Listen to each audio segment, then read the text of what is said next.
আপনারা যারা শিক্ষক আবার কেরিয়ার গাইডও, তাদের ভূমিকা নিয়ে আলোচনা করতে যাওয়ার আগে আপনার সাথে প্রত্যাশিত গুণাবলী সম্পর্কে আমরা আলোচনা করব।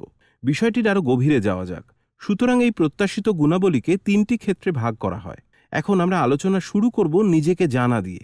একজন ব্যক্তি যিনি অন্যদেরকে তাদের সন্দেহগুলি দূর করতে সাহায্য করতে পারেন, তাকে প্রথমে এমন একজন হতে হবে যিনি নিজেকে সত্যিই ভালোভাবে বোঝেন। এখন এটি আপনার নিজের পরিচয়ের বিষয়ে সেন্স অফ সিকিউরিটি থেকে আসতে পারে। এর অর্থ হলো আপনার নিজের শক্তি এবং দুর্বলতা সম্পর্কে, আপনার সুযোগের এবং ভীতির জায়গা সম্পর্কে স্পষ্ট ধারণা থাকতে হবে।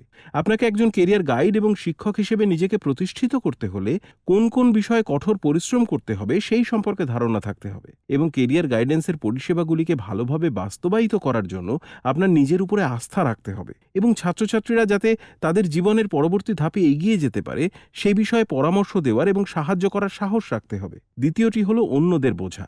এই কাজটি করার জন্য একজনকে অবশ্যই খোলা মনের হতে হবে, একটি নন জাজমেন্টাল মনোভাব থাকতে হবে, ছাত্রদের প্রতি ইতিবাচক এবং সংবেদনশীল হতে হবে এবং নিঃশর্তভাবে ইতিবাচক বিবেচনা করতে হবে। আমরা পরবর্তী স্লাইডগুলিতে নিঃশর্তভাবে ইতিবাচক থাকা সম্বন্ধে আলোচনা করতে চাই, কিন্তু আমি শুধু বলতে চাই যে নিঃশর্তভাবে ইতিবাচক থাকার অর্থ হলো শিক্ষার্থীরা যেমনই হোক না কেন আর যাই করুক না কেন, আপনি তাদের সেভাবেই গ্রহণ করবেন। এবং পরিশেষে অবশ্যই আপনাকে ছাত্রদের কাছে নিরপেক্ষ ও সৎ থাকতে হবে।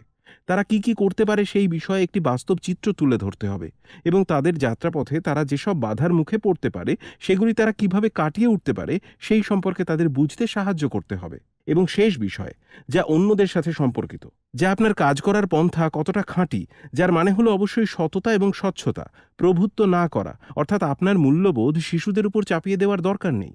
যখন শিশুরা কোনো মতামত দিচ্ছে বা তথ্য ভাগ করে নিচ্ছে, তখন মন দিয়ে তাদের কথা শুনুন, তাদের প্রতি ইতিবাচক ধারণা রাখুন এবং অবশ্যই ভালো কমিউনিকেশন স্কিল থাকা প্রয়োজন, যেখানে আপনি আপনার ধারণাগুলি প্রকাশ করতে পারেন, স্পষ্টভাবে তাদের কথা শুনতে পারেন এবং প্রাসঙ্গিক প্রশ্ন করে তাদের নিজেদের সন্দেহ দূর করতে সাহায্য করতে পারেন। সুতরাং সংক্ষেপে, আপনাকে সহিষ্ণু, সহানুভূতিশীল, একজন সক্রিয় শ্রোতা, সমস্যার সমাধানকারী এবং একজন স্ব-উদ্যোগী হতে হবে, যে খুবই গোছানো এবং নিজেই সিদ্ধান্ত নিতে পারে। সুতরাং এই সমস্ত বিষয়ই এমন হবে যা ছাত্ররা আপনার কাছ থেকে শিখবে। আপনার নিজের চিন্তায় স্বচ্ছতা থাকতে হবে এবং নিজেকে জানতে হবে যে কেন আপনি এখানে অন্যদের সাহায্য করতে এসেছেন।